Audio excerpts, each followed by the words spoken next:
heal, but the world shall fight. You've got to get money, lifting spirits higher.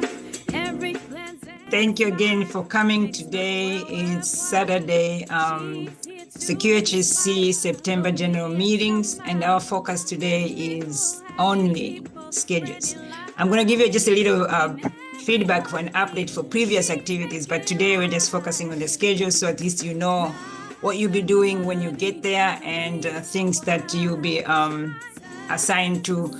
Yes, so this is just, I would say 96% that's what we're going to do, but those 4% always is going to have some variation because we might get there that morning, maybe somebody could not do this or could do that, or we switch the assignment because of whatever the reason or demand of what the hospital or school is asking. So as I said, majority of it is just going to be our guiding schedule. So to know, okay, you're going to be going to school, you're going to be going to the hospital, or you're going to go to the community, and what we need to do. So as I said, we use it as just so to know, because I know people are very good in planning, me included. I need to know the whole thing. And then so people can plan away how they put their outfits, what they need to plan ahead. Should I wear this tomorrow? Should I have this the next day after? Should I wash these things today? That's why we're giving you that schedule. We're going to try to review the schedule each evening when we're having our dinner, so that at least we know, okay, tomorrow is this and this, tomorrow this. And then, of course, if you have any questions, you will have leaders in each area, and then you can ask them if there's any issues. Of course, I'm going to be there, and my husband, Dr. Poranka, is going to be there. Mrs. Brie Vargas is going to be there. Dr. Doris is going to be there. Mr. Steve Jones is going to be there. People who have been there already, at least they will give you like a rundown update and stuff. Please, please, please, I'm begging everybody. If you have any question, do not afraid to ask, because the only way we can answer the question is because you ask. As I say, some of us who have been there so many times, we think everything is okay. But I want to make sure that you get the best experience, you get to fulfill your desire of helping other people. And then, of course, we want to make sure you get the experience of what Tanzania can offer. As I said, I'm originally from there, so I kind of see a lot of things as just expected to be there. But most of you have never been there. I'm not talking about the people who have gone there previous. I'm talking about the brand new people who are going now for the first time, being out of the country, out of the continent, out of your comfortable house. It's going to be different. And then so I'm asking for your patience, but I want you to ask questions as soon as you encounter any issues, any questions, so I can answer it before we get to you being worried the whole night, or you're worried to ask for something. So please, please, I will encourage you to ask messages, and you will have us in the resource of the people who have been there already. Okay, so today is August 17. Do you know it's only 28 days left? Yes. If you have not started packing, okay, we have issues. I know some people like to pack the last minute. Not international flights, not in going out the country. Don't do that, please, because you're going to start losing your mind, start forgetting things. So you get to the airport and say, did you take? So I will encourage you, little by little, right now, put somewhere in the house, a space that you're going to be all the travel stuff. Start throwing stuff in there. Start throwing stuff there. Every time you remember something, the adapters and stuff, put it on the side. We're going to cover a few of those things, but just set ahead so you don't have to be stressed out. The last 2 days, you realize you don't have any things, then we're going to be an issue. Okay, any questions before I continue sharing my slides? So as I said, today, we're going to cover the schedules and packing, but I'm just going to give you a little feedback for what you should have as of now. So you've signed those 4 documents for the requirement. We did send the email early on. These are the form that I was talking about, the confidentiality, hold harmless, safety brief, and then depiction release form. And then, of course, this is the information that you want to make sure all the you've received and your medication are ready to go. The shipment is, so we have received quite a bit of stuff. And then, so we are going to have also extra stuff with us. So that's why we are asking you, the second free checking in bag should be the donations of to take. So if you still don't have any of the donation to put on the second bag, let me know so we can either send you stuff that you can help us do. Because with your ticket, you get to carry one personal item, one carry-on, you will move with that, and then 2 check-in bags, which are worth 50 pounds each. So the 150-pound, we encourage you to put your stuff in there for those 2 weeks. And then the second free bag, we ask you to put the donation. So if some people have bought things that they want to bring to add it to the donation list, and then some of them you guys have already told me what you have, so which is fine. And some of you have already sent stuff to you to send to bring it with you. So because the second bag is free, it's kind of like you're donating $250 to the shipping and payment, which will help us tremendously. We did send the first payment, shipping, on this May 6th, and then we send the second shipment on the 25th. So as I said, right now we're just finishing up with clearance from the port to make sure that everything is okay. And then when we get there on Saturday, we should find those things with in our hotel, and then we can sort it up. I will give you the schedule. And as I, again, thank you very much for all the people who have donated, all your family members and friends who have donated to give us the stuff. When you get to see all the stuff we have, you'll be amazed. There's a lot of stuff worth so much money. But we thank you guys for even thinking of coming with us, and of course carrying all this surprise. And you can see how much they are needed when we get there, when you just start distributing. We did talk about the insurance. Definitely, majority of you guys that got the tour week, and the majority of you use Emirates to travel. I know a couple of you are using different airline, but still the arrival time is the same on the 14th. If it's not, let me know. So we have to make sure we, you guys have somebody come and pick you up from the airport and bring you to the hotel. Either you're coming before us or after when the group arrived. We already did the logistics stuff, and as I said, thank you everybody for who already giving money. The individual expenses, those are, if you go somewhere, say that shopping or to the safari or at the hotel, you want to buy extra stuff, that's on your own, that's fine. We usually encourage you to bring, I mean, if you need to bring money, it's like up to 200. Majority of the people said usually $200 is enough for personal things. Those are added. Those are like if you say you want biscuits, or you want to start drinking something different on your leisure time when you're resting at the swimming pool. They sometimes have ice cream there. And oh, by the way, the hotel has a swimming pool. So usually I was told I need to say that because people don't think about it, then they go without a swimsuit and then they start complaining. But yeah, so there is a swimming pool at the hotel. And if you want to leisurely rest there in the evening when you come back from work, sure. There's some is hot. It's almost like a weather, Florida or Texas weather. It's hot. Less humidity, but it's still hot. So if you want to jump in the pool and cool yourself off, that's fine. If you're buying things in between meals and stuff, that is on your own. That's why I said you can get a little extra money. They do have money exchange at the airport. So if you bring your dollars, you can change over there, and then you should be able to be fine before we leave from the airport to go to the hotel. They do have ATM machines, so just make sure you talk to your bankies or your credit cards and tell them that you are going to Tanzania. And then most of them, usually they will tell you, use this credit card that you don't have international transaction fees. So at least you don't have to pay extras. Majority of the bank have either agreement or collaboration with other US banks, so you might not pay any fees. But just find out before you go there so you don't get charged. And I believe where we stay, there is a couple of ATM, almost just a walking distance, maybe 5 minutes or so. But we want to make sure, don't just wander off by yourself. If you're going there, just let us know. So at least for your safety, we want to make sure somebody's keep an eye on you so you don't get any issues out there. Remember, even if for those who have been there, you speak a little bit of the language, but still that's not enough if you get to a situation that you need to explain yourself. But if we know you're going there, so you might go with somebody else who have been there before, at least to know how to call. And then most of the time we can notify the hotel, and they might give us one of their employees to work with you to go there and make sure you are safe, go and get your money and come back. But just let us know. Don't do things in secret, because if we get in trouble, I wouldn't know to come and help. But if there's something that is serious, definitely we try to help you make arrangements to try and go and get it. I mean, let's say you, I don't know, you forgot to get something for yourself, whatever.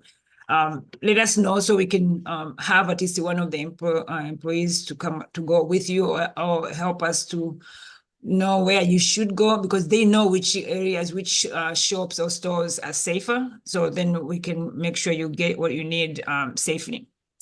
The length of the work day usually be between like 6 and 5, but 6 more like is for people who are going to the hospital, because we are trying to get there as soon as we can before the shift change, so we can attend those rounds and stuff like that.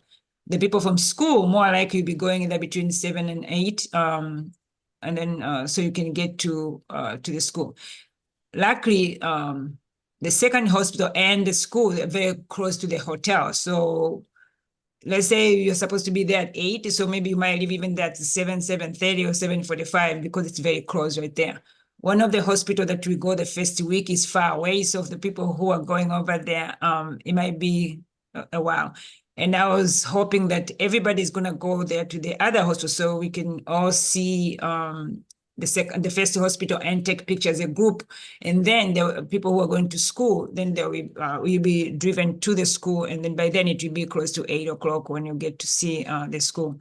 And Dr. Pranka Sekabe is gonna give you a little overview of your schedule when we get to that situation. We're talking about the schedule in the school. And then of course, some people usually likes to know what they say. So Swahili language, you can learn it from Duolingo, even the little greetings, or if you know how to say water. Some areas people will understand you, but they might not be able to talk back to you, like communicating with you, because English is not the first language in Tanzania. Swahili is. But if for some places, you'll be talking English like almost you're talking to people here, with an accent, of course. But majority of the places also, if you're going to the local area and stuff like that, so you may find people who don't speak English at all, or just one word at a time. So let's say you want to drink water or something like that. I'm just giving an example because we're going to give you water. So you can say maji, and then they will understand that you're looking to drink maji. Or if you're going to the toilet, you can say choo, so they will know that you need to go to the bathroom. But as I said, when we go in each area, we're going to give you a little, say, okay, the bathrooms are right here, and then here you need to have this, you need to have that before you go to those areas. So as I said, really, we need to stick it in a group so we get help easily versus being about yourself, because if you get in trouble, you have any questions, we won't be able to help if I don't know even where you are. But we're going to continue communicating how to be finding each other. And of course, the biggest communication from all the volunteers and the family members is going to be through the WhatsApp group right now. So people are going to be posting things as we go to make sure that you have a communication with somebody. So we keep that group going, and then we even encourage you to add your family member there during the mission, so they will get the update to know for sure. Let's say they're trying to look for you and they can't find you, maybe because your Wi-Fi is not working, or your phone is not working, or something happens, but they can't find you. I don't want them to start worried about thinking, okay, something bad happened. No, they can be in the group and post a question. Oh, I've not found, I've not contacted you with, oh, can so-and-so tell, I don't know, somebody, call me back or notify me, or just they can text me, and then I know where you are, then I can direct them. I say, maybe the phone is not working or something, but that person is okay. At least so the family is not getting scared, because remember I said, people have never gone out of the country, and what they see on the TV sometimes is scary, although it's not like exactly like that, but we want to make sure the family member are enjoying the journey with you versus being terrified that, oh my goodness, when are our family member is going to come back or something bad has happened. So we keep sharing, and I'm going to let the people who have been to the medical mission before to share their stories and how they included their family with this journey, so to make sure they're not worried. Final preparation of the medical mission, little checklist. Make sure you have your passport, tickets, get ready. insurance, invitation letter, the e-visa, of course, we have that letter for the e-visa and medications. So make sure you have all those stuff ready right now, put it on the side, and then packing appropriate clothes. So we are encouraging you to have dark color scrubs, especially for people who are going to the medical mission, to the hospital. The people in school, you can wear dark color scrubs or dark color clothing. So we say the people who prefer wearing the long skirt versus the pants, that is okay. As long as, like it's long enough, the lengthwise and stuff like that, and it's more respectful. We try to keep dark colors so it can look the same, because when you are wearing those T-shirts with the logo on it, it looks better with the dark colors. And then also because they will know who you are, versus you come in with like a yellow or red or whatever the color that it does not match anybody else. Everybody's going to have an ID badge. That's why I keep asking. I want to have a picture, which is professional, then we can put on your ID badge. And that ID badge has to be worn all the time when you are in those locations. You can take it off when you get to the hotel or we want to rest or something like that, that's fine. But when you are leaving in the morning, everybody should have that ID badge and you keep it with you the whole time. That is your safety net, because if they see you, they know you are with the QHSC. They know who to contact if there's any issues with that part. So please keep your badge with you every time you leave the hotel. And also, of course, the same thing with your passport. So we will encourage you to get something that you're going to be able to keep your vital documents with you all the time. Because remember, you're going at a foreign country. Anything can happen. And we want to be able to make sure you have your identification. And if we need to go, let's say, for the US Embassy or something like that, you have your document that you need with you all the time. And usually we have those little, I'm going to let the people who have gone there to explain to you when it's time to share their tips. Expenses already covered. The money that you pay for Tanzania expenses, those are going to cover the accommodation, the transportation, safari, food, and water is included. When I said food, water also. So the bottle of water will be distributed at least every morning to make sure everybody have the water throughout the day. And then when you do meals, you're going to be including the water definitely. So if you want something extra than that, so you're going to be out of, like let's say you want juice, or let's say we go out to eat dinner and then you want to buy alcohol. No, that one is going to be on your own. But the rest of the drinks, just the water, is going to be included. Some meals, we have some fresh juice when we know for sure we get to a place that they have fresh juice. That one, some meals will include that part. And I will let you know if everything here is covered or everything here. If you need to add something for your personal choice, then you'll be able to pay for it. Majority of the places also we go, they do use credit card. So you can use your credit card. There's no restriction because they have the wiping stuff like that. I know sometimes the people get nervous about that part, but we will take you to the places that I know for sure they are safe, and I use the credit card myself. So, but if you go to these shopping centers and local areas, yes, you might need probably to have your cash because sometimes your information on credit card, you don't want it to be lost go to the wrong places. But for the hotel that we are staying, especially if we go to the national park or safari, that is tourist area. So those transactions are kind of safe because those people they know how to protect the information because of the tourists. So those are the areas that, yes, you can charge you with your credit card, either buying, I don't know, souvenirs and stuff like that. But we'll let you know. But the local area outside, then you definitely will need to have your shillings. Some places, they ask you for dollars. If it's a local area asking you for dollar, then it means you're paying more than necessary because the equivalence is so much. $1 is equal to, as of now, is 2,500 shillings. So that's a lot. So sometimes they might say, oh, this thing is $10. You are thinking an American $10. You think, oh, this is cheap. But for Tanzania, that is 25,000 shillings. That's a lot of money.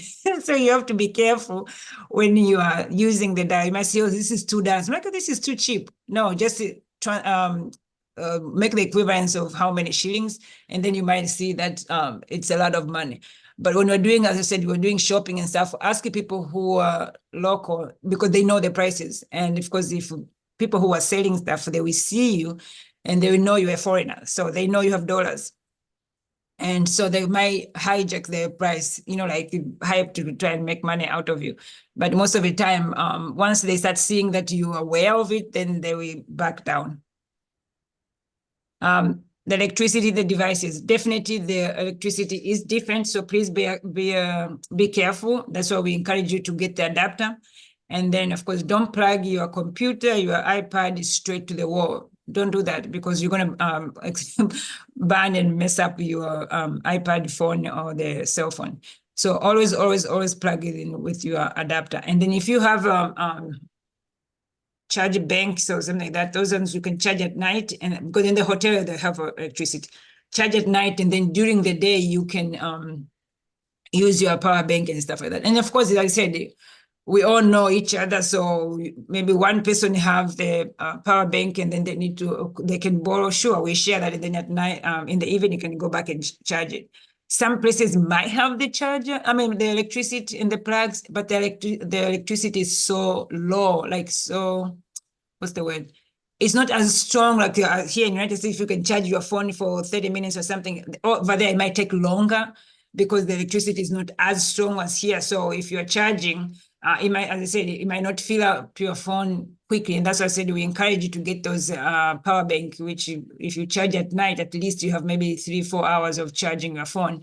That would be great because that's going to save you during the day. You don't have to worry about plugging in at the wrong place, and then you don't have the adapter with you because most of the adapters are a little bit heavy. Okay.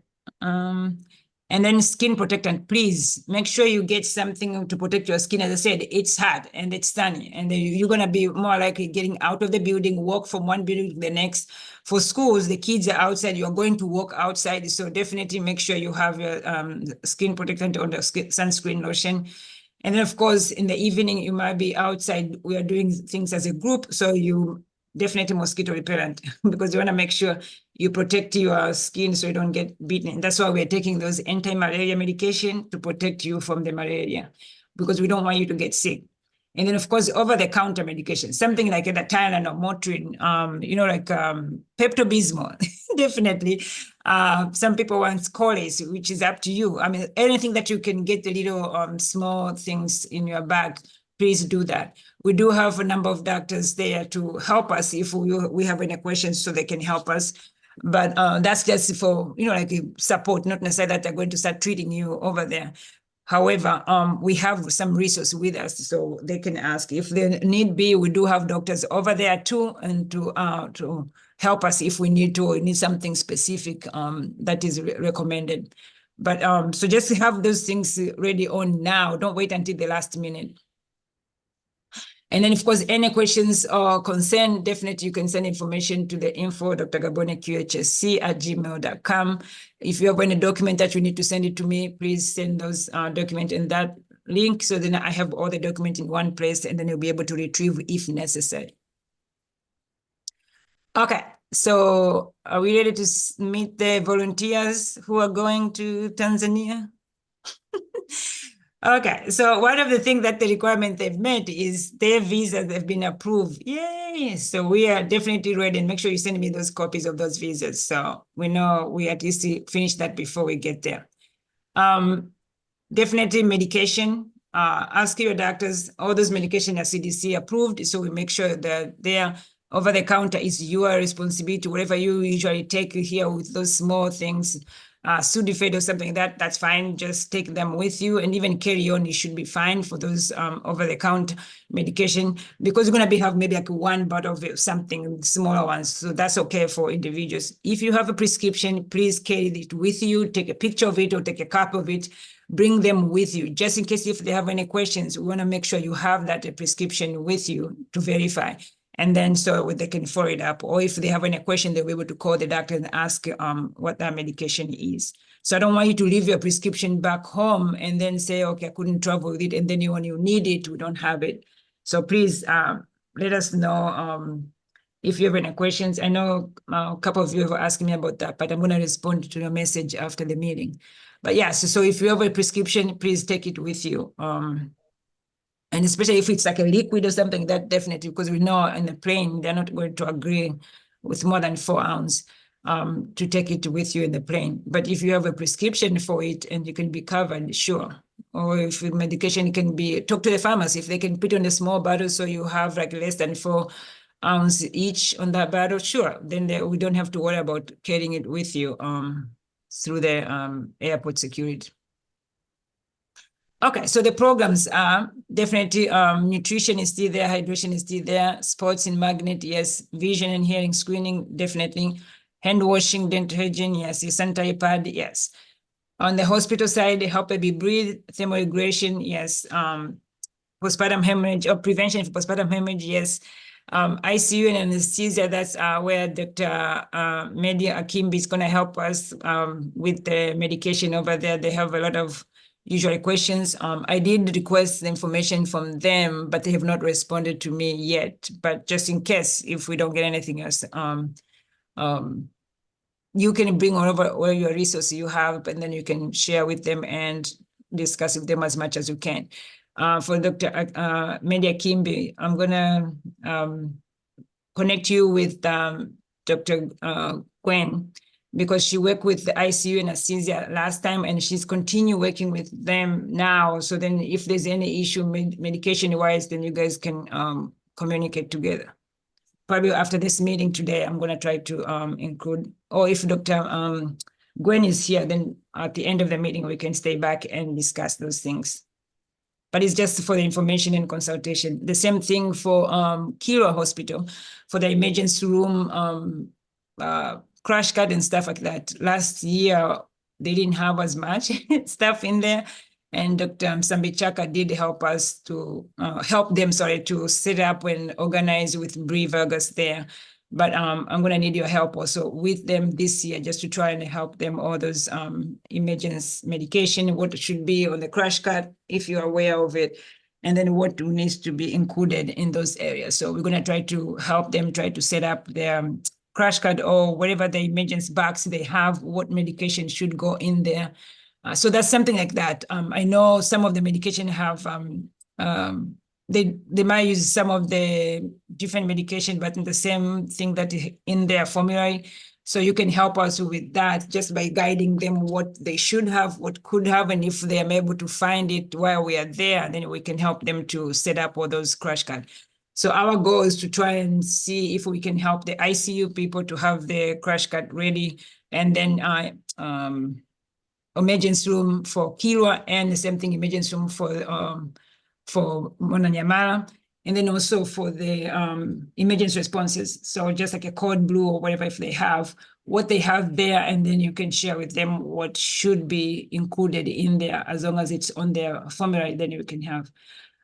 For the anesthesia part, definitely it's going to be an ongoing issue. Dr. Gwen has been working with them. Unfortunately, this year she's not going with us. So you can help us definitely on all the aspect of what medication should have and some of the medication that they need to use and how long or whatever for the anesthesia section.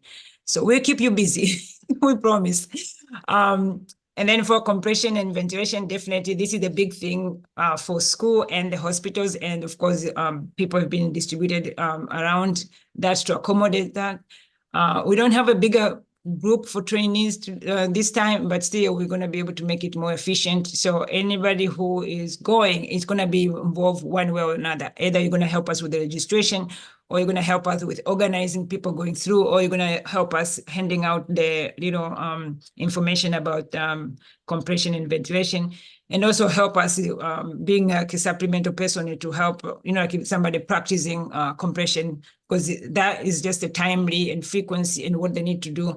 So all that information is going to be shared, especially on Sunday before we start the work on Monday. So we have kind of like a trial session in at the hotel. So even if you've never taught the CPR before, don't worry about it. We have almost 4 people who are trainers, and then of course almost 4 other people who are healthcare workers. So they will be able to work with anybody who is non-healthcare workers to try and walk you through what the expectation is. Where we share the information, what you need to say and when to say. It's kind of like a scripted. So you're not going to say something that you've never heard or is not useful. You're going to help us tremendously. So don't worry about it, but we're going to show you exactly how it's done. For the school's collaboration, we were hoping Mrs. Victoria Jones to go with us. Unfortunately, other things came about and she won't be able to, but still we're going to try to do a little bit with the students here from US, from Dallas, Texas, and the student from Minazini to try and do get together either by Zoom or whatever the plan is. We're going to update as we go. Okay, so I'm not sure if you'll be able to see this. Is a little bit stretchy. So this is just an example and a sample of things, people who are in each group. So if I forgot your name somewhere else, just let me know. I'm going to try to add, but as I said, it's kind of close to the end of the distribution of the roles. So for the thermoregulation and help baby breathe, of course, Dr. Dorothy is going to be in charge of that part, and who she's going to be working with Miss Nori, Dr. Akimbi, Henry Akimbi, and then Mrs. Tanya Rice. Those are the lead for those areas, nursing-wise and the doctors-wise. And then, of course, we have a person from Tanzania, it's called Lucas Lodonyi, who's going to work with them. He's a nurse too, and he's been with the medical mission almost, this will be the 5th time with us. So he's experiencing with us, and he's going to be a tremendous help in that area. For the adult ICU, as I said, anesthesia, Dr. Media Kimbi, Mrs. Media Kimbi with Dr. Gwen. Even if she's here, we can still be communicating with her to guide you through all the stuff. For postpartum hemorrhage, Mrs. Brie Vegas and Mrs. Akimbi, definitely for the medication purposes, all those medication to prevent the postpartum hemorrhage. Pediatric cardiac, we did have Dr. Patricia Sharon, she's not going with us, but Dr. Dorothy Wolfreck and Dr. Kimbe, they're both pediatricians who we can help us with that. And also they're going to work with Magnet to give 2 presentations there to help the athletes be healthy and stay healthy with all those exercise and what they need to do. Dr. Dorothy is going to focus on the health-wise, the marathon and nutrition on that side. And Dr. Kimby is going to do the medical emergency of an athletes and cardiac arrest and all the stuff, because we're going to do CPR for them too. So it's going to be nice for them to include that. So usually for the Magnet, we have the children and their parents there. Majority of them speak English. So, and then some of them don't. So if they need translation that day, so we're going to try to get Mr. Masha did last year very good, so hopefully we still again to come and do that again this year to try and translate.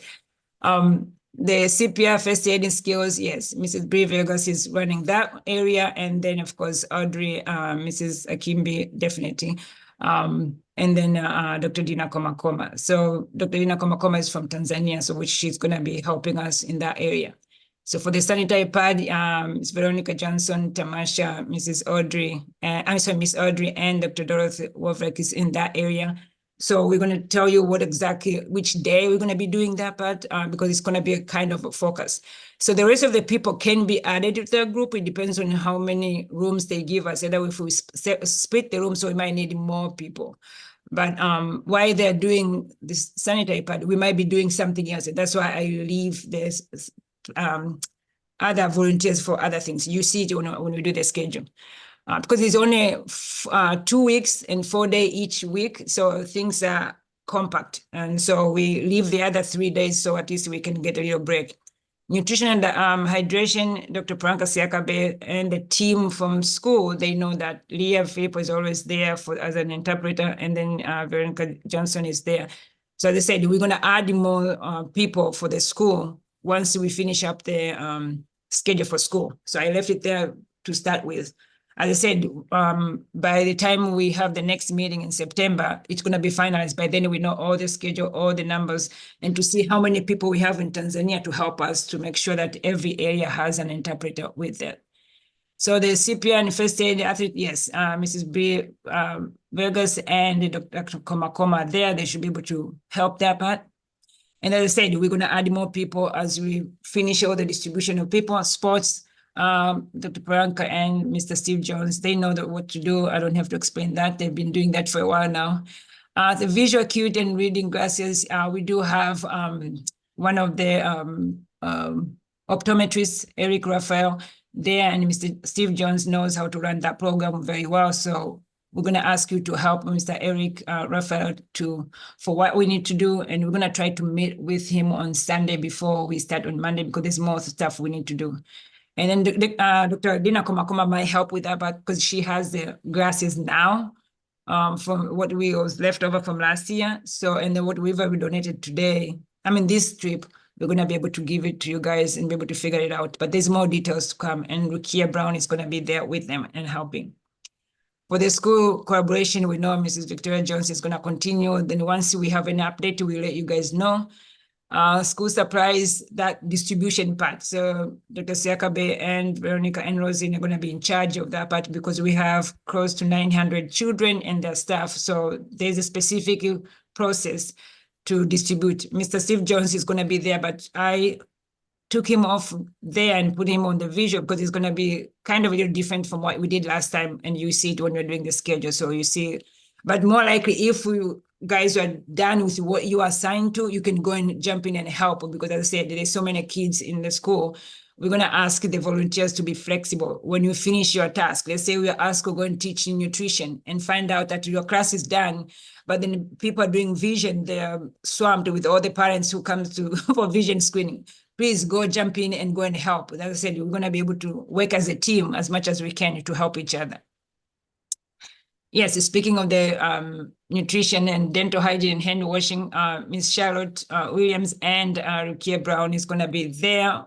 As I said, if you've never done that before, we have plenty of them. We have 2 teachers there. I'm going to add their names there. So don't worry, you're going to have somebody who's going to be translating for you. And then, so this is to go around each class and then do the teaching, dental hygiene and hand washing. The kids love this one. And then also, this is the one that as soon as you finish teaching them, you give them the toothbrush and toothpaste for every single child. So, but Mr. Steve Jones and Dr. Paranka Siakabe have done this before. They're going to be with you guys, but I put you guys in charge so you can be able to sort it out to say how many students in each class. And then if we are going to see in second grades, we need 200 toothpaste. We have enough, let's go. So that's the part I put you guys in there, but you're going to be working as a team. Magnet soccer games, so that's Dr. Paranka Siakabe and Mr. Steve Jones are going to work it out and try to figure out what they need to do, and they will give us update as they continue, because they're trying to get the children from Minazin have a soccer team and then go and play with compete with Magnet, who is like a travel team. So we're trying to encourage the kids that they can do more than just the regular things. Just the little kids who are talented, even if they have limited resource, whatever we have, we can help them just to try and make them, feel better. And of course, as kids, the more you give them organized activities, then the more they can think outside the box and think beyond of what their poverty level is. Because this area we're going to at school, they're very, very poor. They don't have meals at school. That's why we are paying for them to eat, at least for the days that we are there. So there's a lot of stuff that you're going to get to see and appreciate of what the people who have been dedicated going back every year to try and help these kids, or raising money here and then buy food for these kids. I hope you'll be able to see that and appreciate how much your presence there is appreciated. For the magnet discussion, we already discussed that, but Dr. Dorothy and Dr. Kimby, and then of course, our very own Miss Nori, she's going to be teaching the stable. She'll still be doing a lot of thermal regulation, help baby breathe, but she's going to do 2 specific classes for the healthcare workers in Kilwa, and then healthcare workers in Mwananyamala. Mwananyamala. So we have specific things for her. This is a class that it takes 8 hours to teach, 6 to 8 hours. So we are going to have specific date that she will be with that part. And then we're going to have an interpreter when necessary, but majority of the information, the doctors and nurses will hear you. They might not be able to clearly explain it, but we're going to have other doctors from Tanzania who are going to work with you. If people have any questions or they have a question in Swahili, then the doctors can translate with you, assigned to your date. So don't worry, they will be able to do that. In Mwananyamala, they do have conference dates. I believe it's Thursday, but I'm not sure. We're going to figure out and confirm either Thursday or Wednesday. those are the day that they have like an education day. So and whoever is doing, they usually speak in English. So they'll be able to understand you. And of course, there'll be more people who can explain or translate if needed. But we make those arrangements when you get there. In the meantime, you will be included in thermoregulation and Help Baby Breathe. And I know you are trained Help Baby Breathe person, so who you can help us definitely when we are doing our training with healthcare workers for that section. Okay. Okay, so these are the global volunteers who have done the volunteering for the QHSC before. And then this is some of them you can see on the bottom picture on the left side. You can see Dr. Dina Komakoma, one of our very own QHSC member who always has been with us since the first time we went. So this is going to be her 6th time with us. With the medical mission. So she's here in the class, they're singing with the kids before we started distributing their backpack. And then on the right side, you can see the teacher. So anytime you go to the class, more likely the teachers are going to be with you. So they said, when we put you in these groups, don't worry about, oh my goodness, I'm going to be by myself. I'm not going to be able to talk to these kids. No, you're going to have the teachers who will be able to translate to the kids. And you might have some volunteers who are able to translate for the kids. And we already put them on the list there. And you see them on the schedule that they're already assigned. So don't worry about it. We want to make sure everybody has the better experience there. Okay, so the schedules. I'm going to change. I'm going to make the one that, this is the schedule, how it's going to look like. I'm going to change a little bit to make sure I go to the actual schedule, and then so I'll be able to move around easily. Okay, let me see. Hold on a second.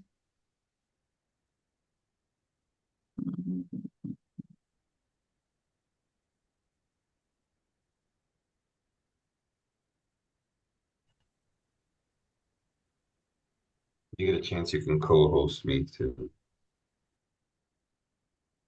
Okay. Did you run away before? Oh.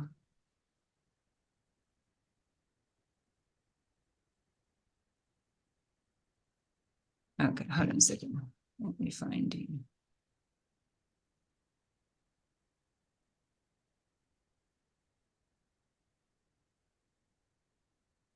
Okay, I think I did.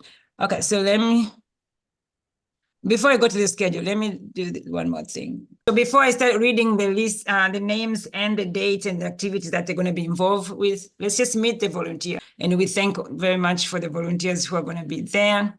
And then, so of course, these volunteers are dedicated, motivated, selfless, and blessed, and they're paying forward to go and help others in other countries. So we already discussed about those projects. So this is more like the healthcare side.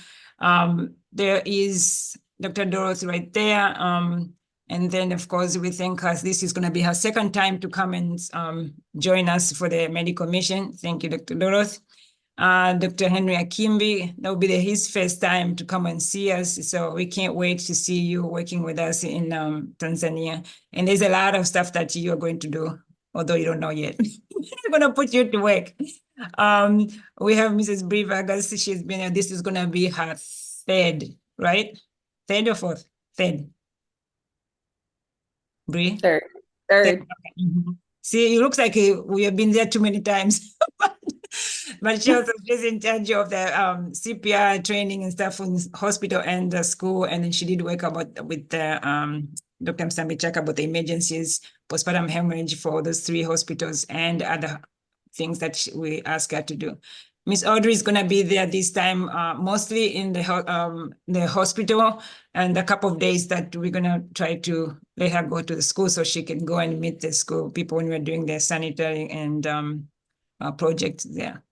We have Mrs. Tanya Rice. So she's one of the neonatal nurse, and she's going to be with the neonatal team, Help Baby Breathe. She's an NRP instructor. But so the 2nd version for NRP instructor is the Help Baby Breathe for Tanzania. So you will see that. You are going to get more questions also for the NRP side because it depends on the level of the hospital. So the level, the lower levels use the Help Baby Breathe, the higher level use the NRP, close to NRP. But so you might get more concern or question with them. So I hope you can help us with the no. When I talk to Missy, it's the same thing. Mrs. Akimbi also, she's the pharmacist, so that's why she's going to help us with all the medication-related issues, and it's the big one. So we're going to keep you busy, that's for sure. Thank you for joining us. This is your first time, and we can't wait to have you in the unit and hospitals and help us through. Ms. Nari, yeah. I put it backward. Miss Nari, she's a nurse practitioner who has worked with those little tiny babies for a long time. And that's why she's going to do the stable class for this, which much needed class for the healthcare workers, especially who are working in labor and delivery and the neonatal side of it. She's an NRP instructor, and she's an Help Baby Breathe instructor. And this is her first and final. She's able to join us. So we can't wait to have you, Missy. Thank you very much. Dr. Eligapi, first time to be with the medical missions, and he's from Tanzania, so he's going to help the neonatal team. So he'll be another translator with you guys in neonatal side of it. So he is first time with us, and thank you very much, Dr. Agapi. We have Dr. Dina Komakoma. This is her 5th time with us. I think there's one year she missed in the middle, but yeah, so she's been with us, and all the time we can count on her to come and help us with all this vision and school and everything else you ask her to do. She is always there. So thank you very much. Ms. Tamasha Ngaromba, also, this is her 4th or 5th time with us, and she's been one of the nurses there from Tanzania. Very, very helpful. She always helps us translating when we go to the magnet for those presentation. She helped with the CPR, she helped with the Help Baby Breathe, she helped with postpartum hemorrhage. So she's everywhere. Whatever we were asked her to do, she did. And last year she did the sanitary pad project, help teach our girls what they need to do during that time. So that was very, very helpful. Thank you very much, Tamasha. We can't do this without you. Mr. Lucas Dodonye, as I said, 4th or 5th time with us. He started with us when we were in Dodoma. This is another region in a country, and he's originally from Dodoma. That's why he started with us over there. So every time we go to Dar es Salaam, he has to come from Dodoma to Dar es Salaam. So we're always grateful, and he's always there with us. And he has worked with Dr. Gwen with ICU and tried to help us to give their perspective from Tanzania side of it, and then so to help Dr. Gwen was able to do. And that's why also this year is going to help us with the neonatal team also. And some of it when Mrs. Akimbi's have questions about the medication and stuff like that, then Mr. Lucas is going to be there to help. Ms. Josephine Nyoni, this is one of also pharmacist, sorry, from Tanzania. She's going to be with us possibly the first week, and the second week she has prior engagement, so she might not be there with us. But last year she was there, help us with the CPR training and thermoregulation. So she's going to be there, and we'll keep you posted for how many days she's going to be with us. And definitely she's going to be able to meet Mrs. Akimbi to make sure that for pharmacy-related issues, questions, then she can help us with that.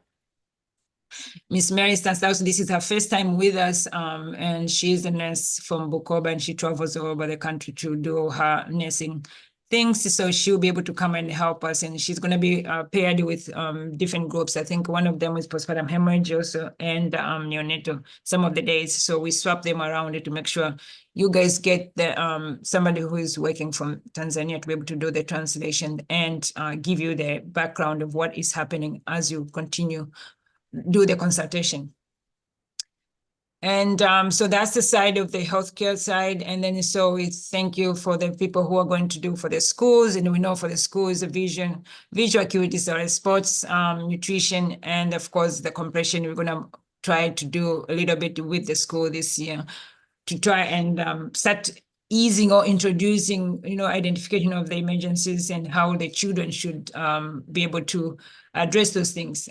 Like previously, if you guys did not know, before we started going to that school, the teachers were saying that the children sometimes pass out, either from the heat exhaustion or dehydration, or just, kids playing too long in the sun without taking care of themselves, and they pass out. So we want to be able to teach them those little first aid things that they can do to help their schoolmates and help them or identify people who are in trouble to get the teachers and stuff like that. So the CPR also is going to include all those safety, like first aid safety for these children. So people who are doing those groups are going to be informed what exactly to say or do, and then we're going to address those with the kids. And then so, of course, Dr. Paranka Siakabe is on that leading part on the school side of it. We have Miss Veronica Johnson there, and thank you. This is her first time, and we are so grateful and appreciative of her contribution so far. She has done so many things behind the scene to get things going for Tanzania. She organized the second shipment and make sure that we have enough things that we needed to put it in there. So thank you very much, and we welcome your presence.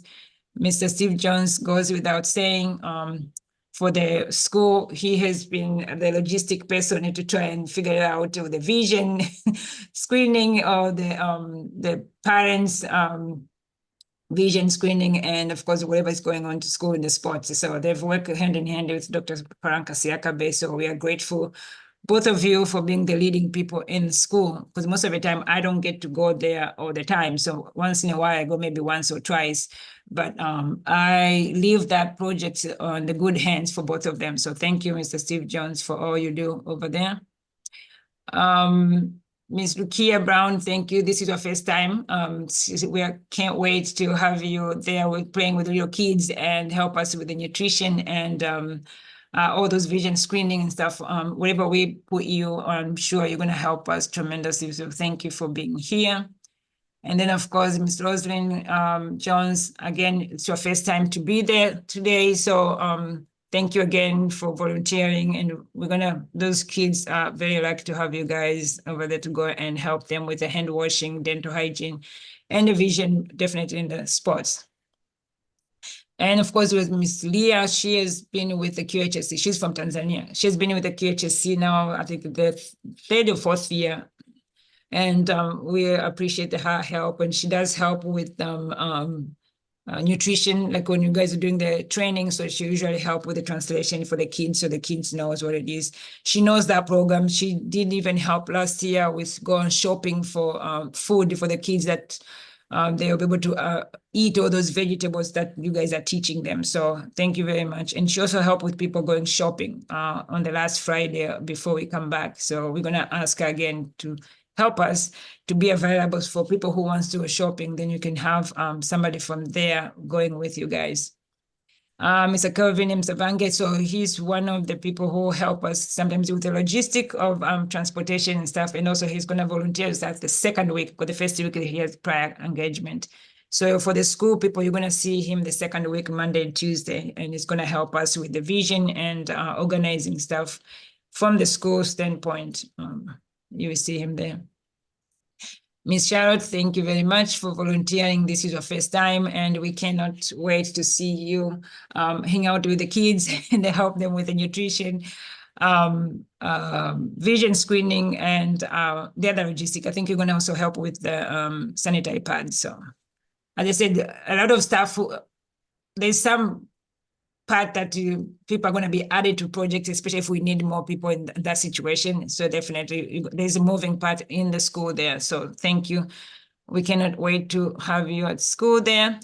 And then so at the end, all these global volunteers, on behalf of QHSC, we thank you for your time, dedication, and even willingness to go and help us accomplish our mission and the vision to try and help in the school and also in the healthcare to provide those training, much needed training to save a life. So our goal is to at least to save a life, either in school or in the hospital. And by providing this effective training, we are going to accomplish those. But one small story we had from last year is when we were doing the CPR training on one of the hospital. The first day we did the training, the healthcare workers, some of them were hesitant and saying, like, what do you think the CPR is going to save anybody? And then so we explain, and a lot of people were teaching, ask them to demonstrate what they're learning, and eventually at the end of the day, they're like, okay, good, we're going to go and do that. So the second day when we went back to the hospital, one of the doctor came back and excited, and we were like, okay, what's going on? And he's like, I saved a life. We're like, what do you mean? So I actually performed CPR, and the patient came back and is alive today. So those are the little things that we pride ourselves, and we're very excited to know that every little thing that you are doing during the medical mission, in one way or another, does save a life. So if we teach a child how to identify these emergencies, and they're able to help their friends or their family member, brothers, sisters, cousin, parents, wherever, that is a silver life that those child could not have that information if the QHSC was not there. So thank you again for all you do and what you're going to do. May God bless all of us as we embark this journey. Okay, so enough of that. I'm gonna try to share the schedule now. Anybody have a question before I start the schedule? Okay, so the names gonna be on the sides, and then the color coded just help me to be able to identify who goes where. So some people are like, oh, that's too busy. For my eyes, I need to see colors to be able to know what you are doing. So some of us are leaving from here on the 13th, very early in the morning, 13th. So that's the Friday. And then some of you guys are leaving on Saturday, early in the morning, but because you are close or you're in the bigger cities, you go connect straight to Dubai. So we're going to meet each other in Dubai because the group from Miami, we stay a bit longer in the airport than anybody else. And then the rest of you guys come in and join us a little bit easier and then arrive. We all arrive at the same time. So Saturday is the travel and arrival dates. So the Emirates arrive around 1 something, around 2. By the time we clear with all the immigration, visa, and get our luggage and clear themselves, it's going to be probably 2:30 or 3.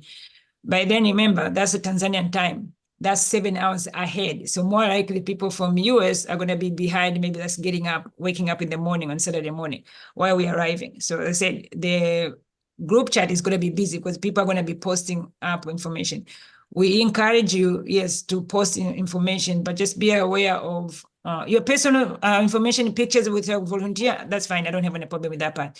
Just be aware when you're doing those pictures, when you're posting and public information, to be aware of that person. If you take a picture with the patient, for example, or the child, don't just post it there. You make sure that, let me talk to you and the school head teacher to make sure that that child is okay with us taking a picture and post it.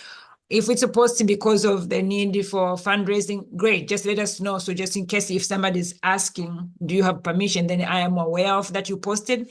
But if you're posting in our group just to share, okay, then I'm teaching the class or something, those are the good. Just let's keep on keep informing us so we know, because there are some barriers and criteria that we need to go through, especially if you're posting about of a child. The same thing from the hospital. Yes, you might have taken care of these patients or consulted the patient, and then they feel like you explained something to them. They say, can I take a picture of you? Sure, you can take a picture of you as long as you protect them. So we don't want to disclose, oh, I have name, maybe Mary Jones, and who has A, B, C, D. We don't do that. Even if maybe the diagnosis could help for raising the funds, we can present in a way that we don't disclose the individual person. We just address the diagnosis. But if you have any questions, please let us know so we can make sure we protect the patient. And of course, any healthcare workers know what I'm talking about, HIPAA. You don't disclose that information outside if we're not involved with the care of that patient. But there's a lot of stuff that is going to happen that the people are going to be grateful and they're going to want you to be part of it, which I agree. I wish Valentine is here, could share her story later about taking care of the patient until the patient went and named her child Valentine's son's name. So there's a lot of stuff that could happen, but just be aware of all those pictures so we don't disclose the information in public without prior knowledge. Anyway, so with that out. So we're getting Thursday afternoon, around 1:30 or 2 o'clock. And then by the time we get to the hotel, probably close to 3 or before 3. Remember, jet lag. People in America are waking up. So our heads are going to be back in America. So we're going to be still groggy, tired, and stuff like that. So usually at that time, we allow you to go back. Once you get your room, get in there, get to settle. Some people wants to take a shower and then take a nap or something like that, which is fine. And then dinner time usually is going to be around the 6 or 7. So, but we keep you inform and let you know and post in a group so you know, okay, what time we need to go eat. And then so of course you know the location, how to get to the cafeteria or the to go and find or the restaurant to go and find your food. So Sunday is going to be kind of like an easy day, but also logistically we need to be able to strategize what we need to do for the first week especially and the second week. So we're going to be sorting out stuff. Remember I said all the donation stuff. So we need to figure it out. What goes to the school? what goes to the first hospital, what goes to the second hospital, what goes to for the community, what goes to the magnet. So we need to figure out those activity on Sunday. So Sunday might be an easier day. We wake up a little bit later and then eat lunch and then start sorting out the stuff and then probably eating dinner. We are working behind the scene to try and get people who are going to be necessary for the medical mission to help us to come and eat dinner with us. So Sunday night. So, but we give you more information later. Before the September 9th, I think that's the next meeting. So it's going to be kind of an easy day, but we give you more update on Saturday night. By then, everybody should be there. The volunteer-wise should be there who need to be there, so we can have a plan. And then these are the time that we're going to review the CPR, things that we need to do with the CPR. The vision, people are going to be discussing what exactly the expectation for that first week about the vision. The school people are going to be discussing about what they need to be done for that week. The healthcare workers are definitely the same thing. What are we going to be doing? And then you get to know each other, like who is that? Because the majority of the time is going to be we're meeting us, all of us in the same room for the first time, except people who have been there prior medical mission. Okay, so as I said, everybody's going to be going the first time to Kilwa, including the people from school, because you want to go there so you can see where the other hospital is, and then take a picture of a group, and then see what the hospital is, and then for the school people, we let you guys go to the school and catch up. And then the healthcare workers are going to stay there. So when you see Kilwa Regional Hospital, is KRH. And then, so the people are doing the postpartum hemorrhage prevention in the ear. Those are the people who have the red in the between. So that would be Mrs. Bree Freeman, she knows. Audrey, Mrs. Akimbi, definitely remember the medication, all the stuff, and Dr. Dina Komakoma, and Miss Mary Stanislaus, and Josephina Nyoni. So those are the people who are going to be on that group. The same thing is going to happen for Tuesday, Wednesday, and Thursday for majority of them. However, for Mrs. Akimbi, on Tuesday, you're going to go with the group for the health, the neonatal group, looking at their codes, cards, and what medication they do for the resuscitation of the baby, and what information you can get from the rounding. So anything that you can help us, help them consultation-wise with the medication, then definitely you're going to hang out with some of the doctors over there. We're going to try and find if they have a pharmacist in the unit, so that you can hang out with them and just to try and figure out what are things that they're doing, so you can help them organizing and try to do that, because we're going to be there for 4 days.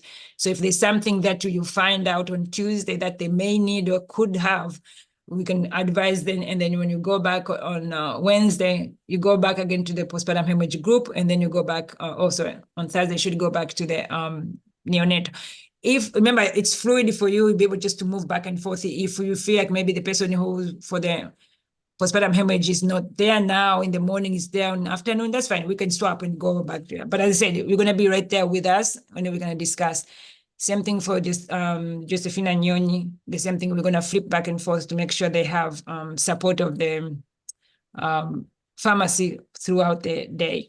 Because remember also, if we go to the ICU, you'll be able to go there and talk to them, or anesthesia, you're going to go there to talk to them. Okay, so the second group is Dr. Dorothy, Dr. Henry Kimby, and Dr. Eligape, and Mrs. Tanya Rice, and Miss Inori, and Tamasha, and Lucas. All of you guys are going to be in the neonatal team. So we're going to try to find out how big the unit is, because if there's so many, I mean, the unit is too small, so some of you probably that Tamasha or may go back to postpartum hemorrhage and then try to add that. But as I said, we're going to be there, all of us together, and then we're going to hang out. We can flex people back and forth because we're going to be in the same hospital, all of us. That time also, Ms. Nora is going to be working with the doctors at the Kilwa to try and figure out they need to have a class, where the class, and then if she needs to start practicing, to make sure the network is okay, then that will be probably Wednesday, but at least to let them know in the beginning and share the expectation for the class. So they need to be preparing. People who are dedicated to do that, they need to be ready for that. But as I said, we're going to continue communicate as much as we can. So for that same first week, oh, no, it's going to, for the people from school, sorry. You can have Dr. Siakabe, Mr. Steve Jones, Veronica, Miss Rukia Brown, Miss Rosie, Miss Charlotte, and Leah. So all those are in the school. You go with us at Kira, and then once you finish at Kira, probably be around 7:30 or so, then you go back to school and go and meet the school. There's a lot of stuff we're gonna be going on, and you're gonna be working, some of you are gonna be working with Eric Raphael, the optometrist, to try and figure out the glasses and prescriptions, who is going to get what, and then so we can distribute to the parents that needed the glasses last time, and then we couldn't give it to them. So there's more details to that when we are covering specifically for the school. Okay, so then on Friday, Saturday, and Sunday. So Friday morning when we wake up, eat breakfast at Dimaj, and then leave. We leave because we have to go, I believe, 6 to 8 hours drive to go to the safari, or they call it national park. So that's where we go and see all those animals. So we drive there, hopefully we get there midday, close to early evening, and then we go to where we're supposed to be, like the accommodations, like a housing where we're supposed to go. So everybody's supposed to have their own rooms, and except the couples that we share their rooms. And then, so we're trying to figure out the logistics, because one of the area they found, it didn't have enough room for everybody to be in one area. So we can be probably 2 buildings, which is fine. It's still within, like 2-3 minutes walk or something, but at least it's within that area. But we're gonna give you more information as soon as we finalize those stuff. And then so we stay there for the Friday night, eat dinner, and then go back now on Saturday morning. I wake up on Saturday morning and go to the park, and then spend out the whole day in the park. So morning, and then we get a little break. Sometimes between 12 and 3, we have to get a break because it's the sun, it's equator. So you don't want to be straight in the heat there, and then go back in the afternoon. Even the animals are hiding during that heat time. And then when it's around 3 to 5 or 6, then we go back to viewing the animals using those cars with the guide with us all the time, and then see as many animals as we can. And then that evening we stay at the same place, relaxing, whatever, dinner. And then Sunday morning we wake up, get the breakfast. So as we leave from there to go back to Dar es Salaam in our hotel, we're going to try to see again as many animals as we can. Because remember, it depends on how they are moving around. If there was a rain, or if there's a fire, or whatever it is to move around the animals. We may see some of them on Friday, we might see some of them on Saturday, or we might see all of them for those 3 days if we are lucky enough. So it all depends on the nature. We pray that we see as many animals as we can, and take pictures as well. Clear space on your camera so you'll be able to see that. And then, of course, some of our Tanzanian QHSC, they will stay in Dar es Salaam while we're in Mikumi, and then they will join us on Monday when we come back. So Monday again, now we're going to Mwananyama, so that's the second hospital. The same thing, the healthcare people will, so the healthcare people, we're gonna be at the hospital again, almost the similar things, and then do the postpartum hemorrhage emergency room. And then of course the newborn, it's gonna be the same group, and then switching the class. So you can see for Miss Nora, she's gonna have that class on Wednesday. But as I said, we're gonna confirm, because usually they say either Wednesday or Thursday, they have a date set up for their training. So whatever the date that they have, either Wednesday or Thursday, we can move that, and then she'll be able to do that. But in the meantime, she'll be in the neonatal team and doing the Help Baby Breathe and rounds for all these new babies. Let's see. And then there's school now. You can see for the school, you have vision and nutrition, hand washing. As I said, you're gonna get more details from Dr. Siakabe, but this is the part that he's gonna give you exactly the names of the people who are going to do it. But majority of activity that are expected to be done in school is the vision, nutrition, hand washing. And then so all the backpack that we collected and sent over there, they're going to be distributed on Thursday. So we try to give them the last day, because if you give them in the beginning of the mission, it's kind of destructive. They're not going to be studying anymore because they have all this stuff to play around with it. But so we're going to give them on Thursday. I mean, there's a process. Dr. Siakabe and Mr. Steve Jones know that part, and they are very well organized to try and distribute that part. So that is the Thursday. So on those days, that the second week, in the evening, when I say the evening is between 2 to 4. So the healthcare worker also will go to the school because they're very close to the hospital and the school. They're very close together.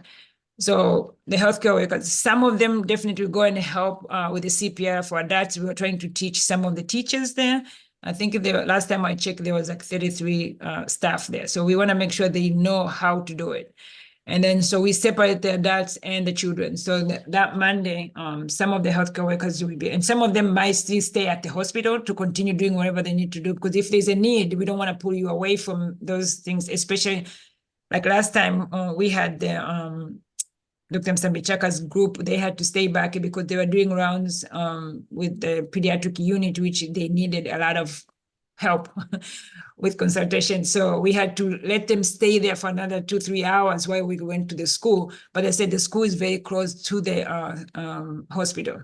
And then so the ones that are able to come to the school, then they will come and do the training. So we do have 5 mannequin, and that means it will be 5 stations. So that's what I said, you might have like 1 healthcare workers and 1 non-healthcare workers on those areas. And we need people to help us with like a registration. So we keep a list of the people that we are training for purpose of giving report and how many people did we train at the school. And then on Tuesday, we go, again, some of the healthcare workers again go back to the school and now do with the children. So the children, we're trying to look for the higher grades children who can learn and try to perform.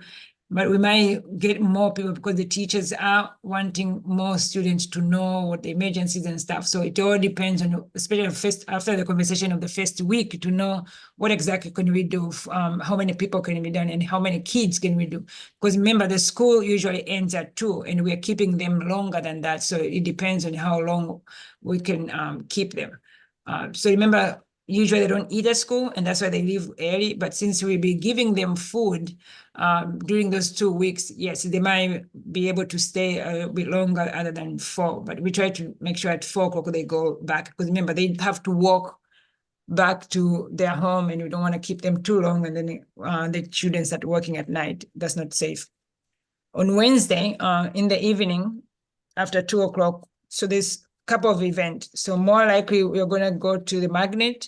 So this is in a different location now. So we have to take our shadows and go there. It might be, I don't know, 35 to 45 minutes. And the problem is it's afternoon traffic. It might be crazy, but we figured out the driver is going to give us an estimation time, so we know we leave on time. And then so the people who are in school, in the hospital, we're just going to come back and pick up the people from the school and then go to magnet. And then so the magnet there, we're going to do the CPR, and then also Dr. Wolfreck and Dr. Akimbe are going to do their presentation there. And then the rest of us just usually go there and do little blood pressure screening and height and weight, and to try and calculate their BMI to see how the kids are growing, their height and their weight. And then we do those little statistics and give them the information. And then the parents, we have that information to be able to refer that or take to the pediatricians. And then so that's Wednesday evening. So usually we do eat out that day because it's a little bit far away from our hotel. So we organize that. But once the organizations are complete, we let you know what the location is. But as I said, we're going to go as a group. So the shadow is going to be taking us. We don't have to think about, okay, how am I going to get there? No, everybody's going to go in the shadow. And then on Thursday, so we're going to do the sanitary project because we want to make sure that we have specific time to speak with the girls. Those who are going through their menses that time, we need to be able to teach them safety, how to be clean during that time, their expectations and things that they need to, because we make sure right now they are missing school because of not having supplies. And this year, I am so grateful to all the people who donated a lot of pads. So they're going to have the disposable and reusable pad, which is our ultimate goal always. Although they're expensive, but at least these girls will be able to keep them for the rest of the year. So thank you for those people who have donated a lot and people who have contributed to help this project. Definitely, we cannot thank you enough because these girls have no idea. Last year, we were able to give them only just the disposable for 2 months, and that's it. But because we couldn't raise enough. But this year, at least we have the reusable, which is going to be beneficial for them. And I can't wait to see their faces. So that is Thursday. So that probably more likely will be the end of our active participation in the school, active participation in the hospital. And sometimes they have like a little program at the end of the day to try and say thank you for us. So we're going to figure out those plans. It may be after the sanitary project. Then we can say goodbye to these kids who are going to be very attached to you guys. And it's always very hard to say goodbye to them. Okay, Friday now. So Friday is the kind of like let down or relaxing or people go shopping to try and buy some souvenirs to take home. So we do encourage you to do your shopping that day. We encourage you to go in groups, 2, 3, or 4 people. You go, and then we're going to ask our QHSC members from Tanzania to go with you, at least to have somebody who speaks the language, know the street and what you can do, so you can get those good deals. So that's Friday. And there is a game that Friday, but we'll give you the information later, where the children from Minazini and the kids from Magnet are playing the games, but we'll give you the logistic later to try and figure out who could go. And I'm not sure if everybody will be able to go because of the transportation, but we figure out something and then let you know as you go. And then Saturday, those who are leaving that day, they're going to be running away and then coming back home. The last thing I want to show you, when we have those events in the school, there's specific things that they'll be doing. So people who are doing CPR that day, they're not going to be involved in the physical exam. So that's why you can see the separate names, the people who are doing CPR with the kids. So more likely for the children who have, I mean, majority of the kids, I would say probably 99% don't see a regular doctor. So they might have different diagnoses that we have no idea what they have. So usually the teachers, we identify the kids that, maybe they're struggling with school, or maybe they couldn't hear, or they have issues that they need assessment, or they have weak heart. Usually they say if the kids always pass out.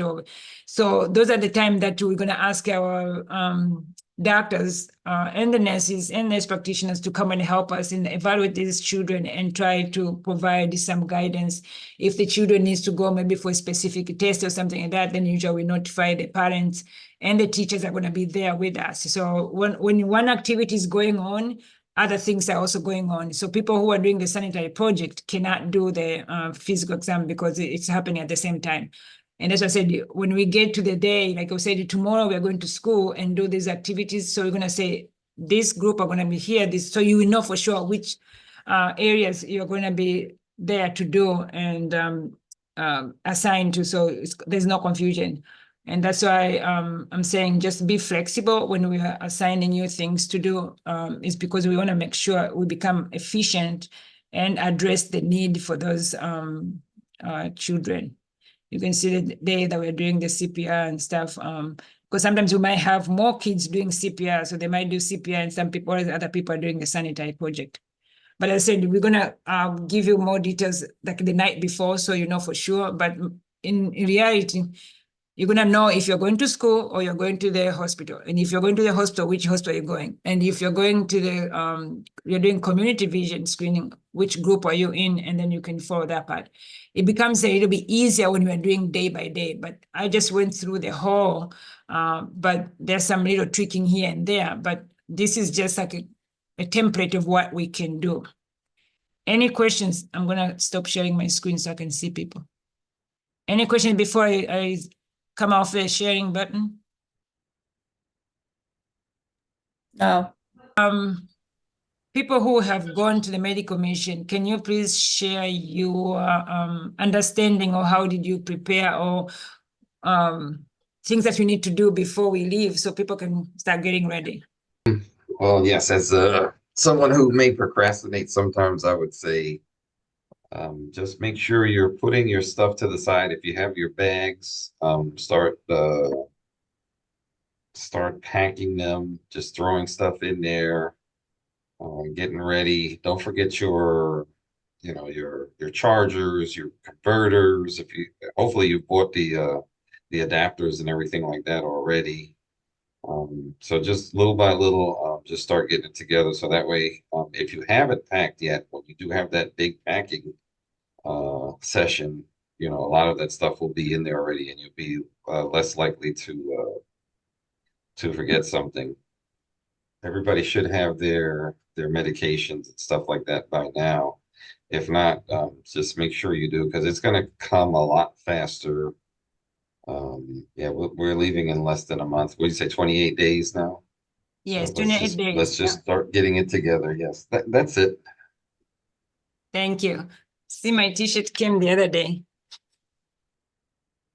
So I'm ready for safari. This is what I was showing you guys for putting my my important information, and then I just put them around my waist to have something. So instead of like having my purse walking around, because I can't go in the patient's room like that. So I have it, and then I will just put it right here on my waist and have my free hands. That's it. So if I need it, my phone can fit in here. In fact, I have two phones. It can fit in here, my passport and whatever tissues or something I need, wipes, like a sanitizer, you can see. I have my little sanitizer right in there. So if I touch something that I should not be touching, I wipe my hands all the time. So just get ready, good organized, because we don't want you to get there and be like, okay, oh, I have to start walking around with the press, because you're not going to do that if you're in children class, you are teaching, you are handing over stuff. We don't want to be like a holding back. Oh, where am I going to put my bag? We don't want to risk it getting lost, because we're going to be moving quite a bit. When we arrive in one location, we are going to have one room that we put our stuff. So it's secure and covered, yes. But still, your important information, you should be with you. Like your passport should be with you all the time. The driver's license, sure, but the passport is more valuable if you are foreigner in another country, because it has more details that, for example, something happens and you need to go to the embassy. The embassy is going to be helping you a little bit easier than just having a driver's license. It's great to have a driver's license, sure, but I think the passport is better to have it with you all the time. Yes, Ms. Rosen, you wanted to say something? I did have a few questions. The money exchange at the airport is that's the best place to do a money exchange? Initially, because it's the easiest and convenient, because it's like right there. We're going to be there at the airport maybe for, I would say, 45 minutes to an hour after we get our bag, because we have to clear stuff, whatever we have. They have to go inside and down. I'll be in and out while you guys are waiting. But so if you're waiting, it's easier to go right there and do it. We can still change at near the hotel, right? Bree, last year you guys were you guys able to go and change the money? Yeah, this is Steve Jones. Listen, the bank is probably about 7-minute walk away from it, but you're going to have your passport. Your driver's license, you can just put it back on, leave it in your bag, because it don't do you any good. Anytime you go to a foreign country, they don't want to see your driver's license. They want to see your passport. So make sure you have that passport with you at all times. Okay. Thank you, Mr. Jones. Anything else you want to add, Mr. Jones, about the day, the activities, packing, sorting out? Oh, yeah, look at this, but bring your stuff that you want to eat, snacks and stuff like that, medication that you're taking, take extra stuff. Sunscreen, we talked about that. You want to wear a good hat too, nice, comfortable clothes, nice, comfortable shoes. You want to, what else was it? Battery packs, you talked about that. Bring that too. Bring your plugs for the conversion, because they're not going to be, 220, not 120. Let me see what else. Yeah, bring your extra money as well too, to get the things that you need. And one of the main things I want to say is, those who are new to the program, please follow instructions, because we've gone there, we've been there before. So we tell you something to do, I'm not your leader. I'm just saying this is how we do it here, or this is what we need to do. Just kind of follow the instruction. That's all. Okay, because Dr. Havon is going to tell you everything what you need to do. Just please follow the instructions. If you go anywhere, make sure it's 2 of you guys go. Do not go anywhere by yourself. I think that's it for me. Thank you. We have a question from Dr. Akindi, and he says, what city are we going to be based in? Is the 2024 medical mission likely to be impacted by the current arrests in Tanzania? Mpox is raging in East Africa currently. What is the situation in Tanzania with respect to Mpox? We're going to be in Dar es Salaam. So that's the city that we are landing out with our flights. And not sure what unrest is he talking about. I think that's in Kenya. Oh, the political thing for Kenya? Yeah, I think that's in Kenya. So I haven't heard of anything in Tanzania. So that's the northern part of the country. The neighboring country is Kenya. Yeah. So as far as I know, I have not heard anything from Tanzania, but I can follow it up. And I have people who just went like last week for other issue in Tanzania, and they have not said anything. I did look at the website, the CDC. I didn't see any warning or issues, but we have Mary. Is there any issues safety-wise? Mary is from Tanzania. Oh, you're muted.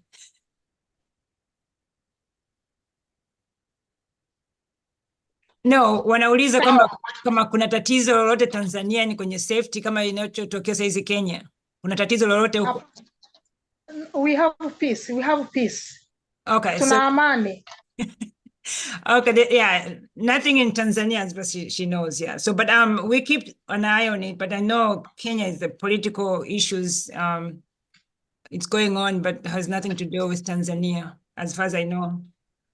But we can check, and I mean, I have few people who I can ask in the meeting, and I can follow it up. A question on the monkeypox. I understand that was mostly Central Africa, not on the East Coast. Is that correct? Where we are going? We're going on the East Coast, but the monkeypox that you're referring to, isn't that mostly in Central Africa, or have they had any issues on the Tanzania side of the continent? No, I've not had any issues that, but yeah, so if it's happened. I checked yesterday. It's mostly central. It's not, it's really not in Tanzania at all. Okay, okay. Also, the spread of monkeypox is not going east. It's going, we're having more problems in the Caribbean now, and it's spreading to different countries a little farther removed. Mm-hmm. So yeah, I don't think it's going to be an issue for us at all. Thank you, Dr. Dorothy. This is Charlotte. I was most concerned about that myself. Thank you. Okay, this is not something, I mean, of course, you're always going to be hand washing. If you are touching patients, you will be wearing gloves. We all do. And just good precautions that way. And I think you will be fine. I am a person who worked in a hospital during COVID and took care of patients. I wore my mask. I wore my gloves. I never got COVID. Okay. So it can be done. Thank you, Dr. Dorothy. We are going to have, extra grabs with us, and the sanitary pad like this. Oops, these little things. So we always encourage you. That's why we put on our thing everywhere you go. I have grabs in there everywhere. Like you want to touch a patient who you see some liquid, or you want to touch a child who is crying or fell down. Put on your gloves quickly, and then you can help them. You're going to have a mask. You have the right to put on a mask on if you feel like the environment that you are in, people are coughing too much. Put on your mask. Don't feel like you have to explain yourself. No, just put on your mask. And that's it. The same thing at the hospital. You have any questions, put on your mask. Put on your gloves, but helping the patients. I mean, we have to do that all the time because you never know. I mean, we all know, like even last time when COVID here was more prevalent. Now, in fact, it's coming back. But some people don't show any symptoms and they have it. So it's just like if you're sick sensitive, like what Dr. Dorothy is saying, just take precautions. You are not sure about that, you have to put on your gloves.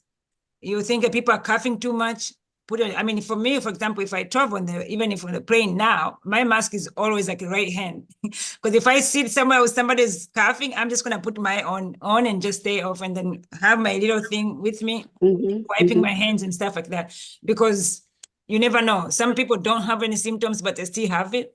But it's just to be cautious. And we try to go to the area that we can control as much as we can. Like we have our own supplies, we have the stuff ready to go. Versus leaving the stuff in your bag in the room and then you come outside without any sanitizer or something like that. No.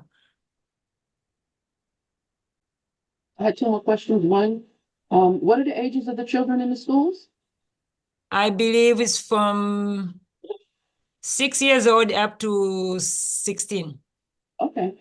And what was the exchange on the a dollar equal how many shillings or? I believe it's 2,500. So sometimes the banking Okay, might be that's what I had written down. 24.90 or yes. So it might be like, as far as I know right now, it's like 25. Let me see. Because I have an app which tells me, but yeah, if you get to the airport there, definitely it will show you. Okay. Yeah. Oh, in fact, right now it says $1 is 27.31, but that's my little app. So, but the average is 2,500. Yes. Yeah, I was just going to add, I know Dr. Kimby sent the link for an article, so I was looking at it, and there's no unrest in Tanzania. There may have been some arrests, but it's not like Kenya where people are protesting and burning, doing all that stuff like that, as far as I know. So I think right now it's still a very peaceful and calm situation.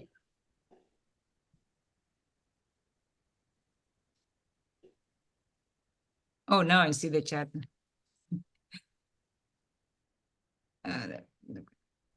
Those are good questions. Huh? Yeah, and I like the way that that our team is handling the information here. We have all of the subject matter experts. But we keep an eye on it, definitely. I'm going to ask Dr. Benera, the director for Mwananyamala, and then I'm going to ask Commander Susan Kaganda, who is my schoolmate, she's in charge of the whole country. So for those going to the school, anybody know double Dutch jump roping? Because we are taking some ropes this year. So we can use your expertise. Miss Charlotte. I know how to turn. I don't know if I can still jump it. Well, there's only one way to find out. Try. I used to double Dutch. Okay, Dr. Dorothy. Uh-oh.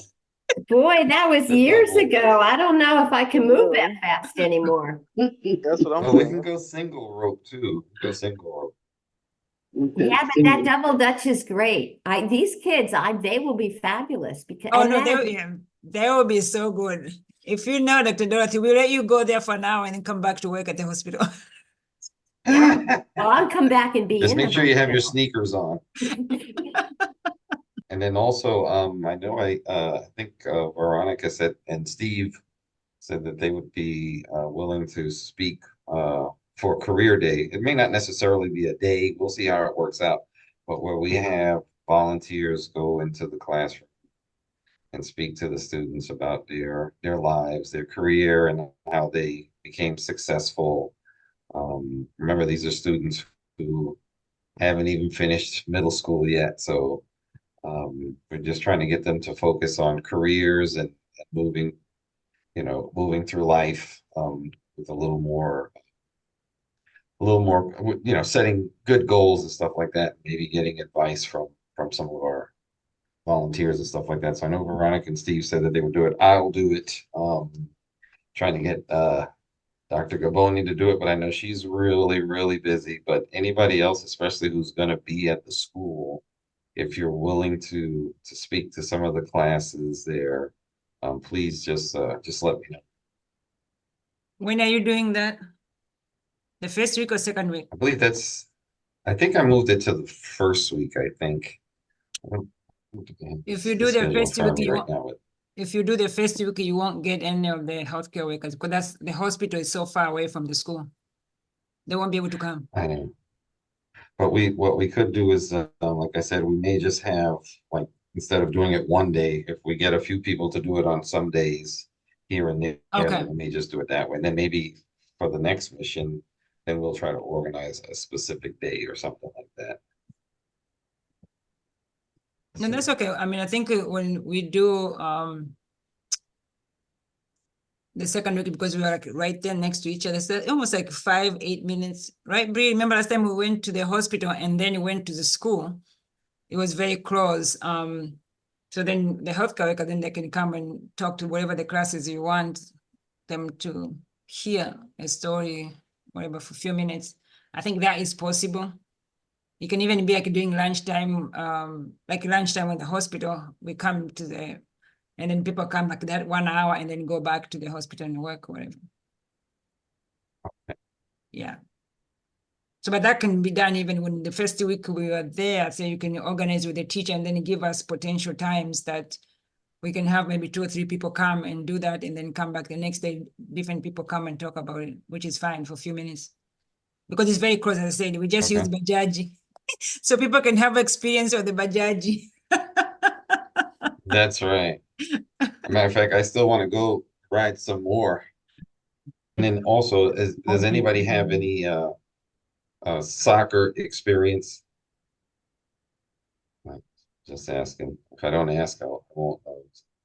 Anybody have any soccer experience, especially those who are going to be working at the school? Because we're trying to organize a soccer team. It's more of a long-term goal, and they will play the team, one of the teams from Minazini. So if you have any skills in that area, or if you'd like to support the team in any way, financially, or in any way that you can, just let me know. I'm a soccer referee. What? And I used to play. I'm 68 already, so I played until I was 60 years old. No, age is just a number, Dr. Kimbe. Wow, yes, we need your help. That's what I'm going to do after this meeting. Actually, I'm going to referee soccer games. Wow. You see, I'm all dressed for soccer nice. to head out. I'm going. So that's So we're gonna have him that's my referee at the full-time game. job. He'll be one of the referees if he's available on Friday. He can be one of the referees. I definitely can be. Yeah, that's what I'm. That's what Do I'm you going have to be doing. Do you use a whistle? Of course, you can. That's like a stethoscope to a physician. Yeah. Okay. Yeah, I mean, So yes, make sure you have your whistle. Can you see me? Oh yeah, yes, I see you, sir. That's my whistle right here. I'm ready to go. Oh my goodness, that is funny. Yeah. As we shall receive. Wow. That's right. Wow, what a blessing. What a blessing. Definitely we'll talk to you after the meeting. When you finish your referring, and we'll talk to you to make sure we get more information. Definitely. So we'll keep him on the consultation line here. Exactly. I'm certified. I'm a certified referee. Oh my, it keeps getting better and Yeah. better. Wow, look at how many whistles do you need? He's got the backup whistle. Yeah. That is crazy. Wow, that's very good. See, now you're the right person to do even the teaching about the injury and the soccer and stuff. Oh my goodness. See, what a blessing.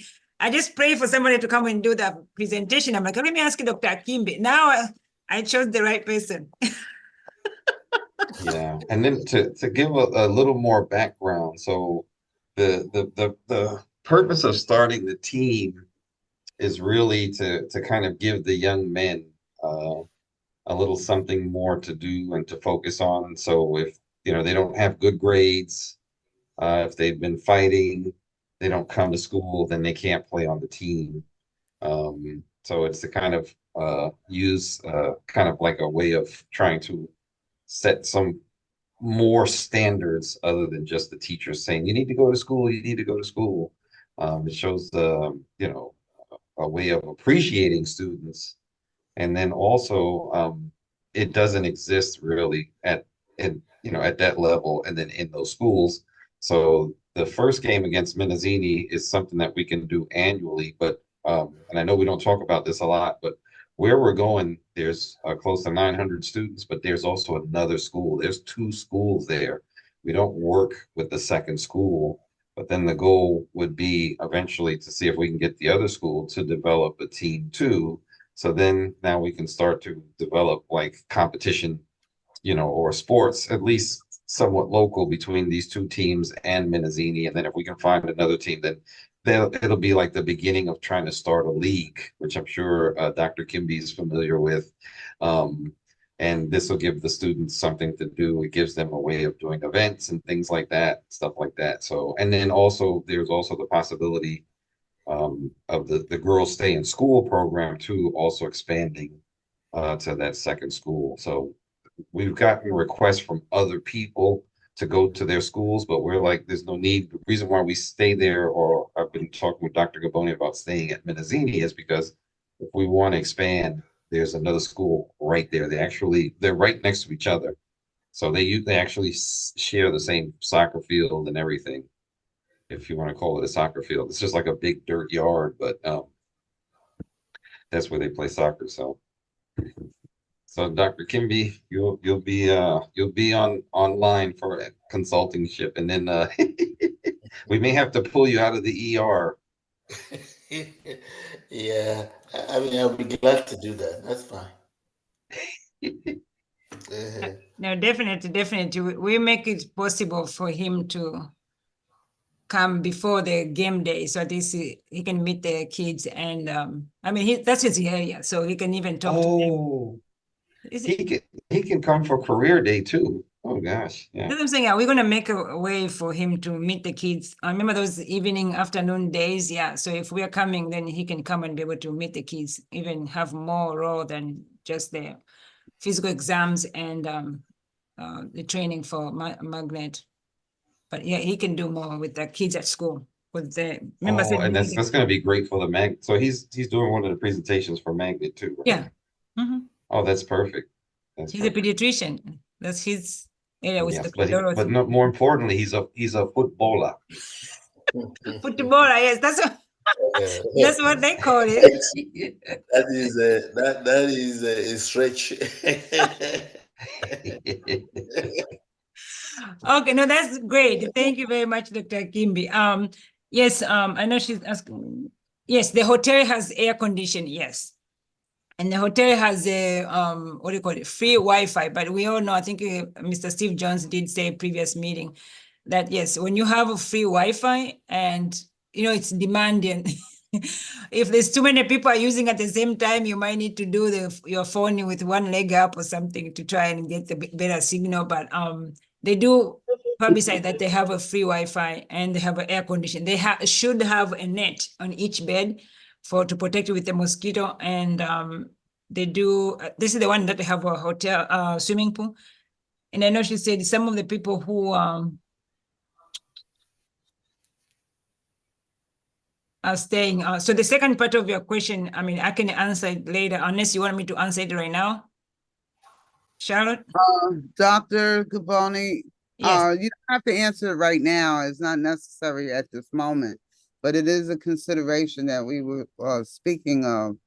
That it's carrying everything over with us to Zanzibar, and then we have to come back there to stay overnight before we head out to the airport. So it's good to know if they provide that. Yes, we can talk to them.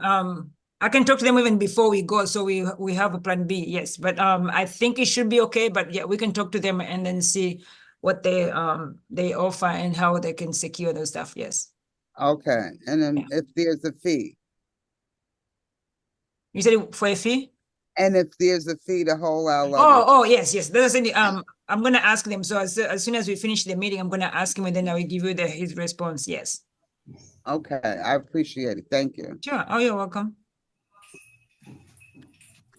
I'm sure they're gonna be already happy with us for us staying for 2 weeks there. They should be happy with us. Yeah. Dr. Gaboni, let me ask you this, and if you could find out if they have tour guides there that would maybe to accommodate us in some form of fashion to head over to Zanzibar. Oh, Maybe take you from there to the ferry. I heard you have to take a ferry over. Yes. So if they would have information on that as well. So I have one of the travel agency, that's the one we're using for the safari.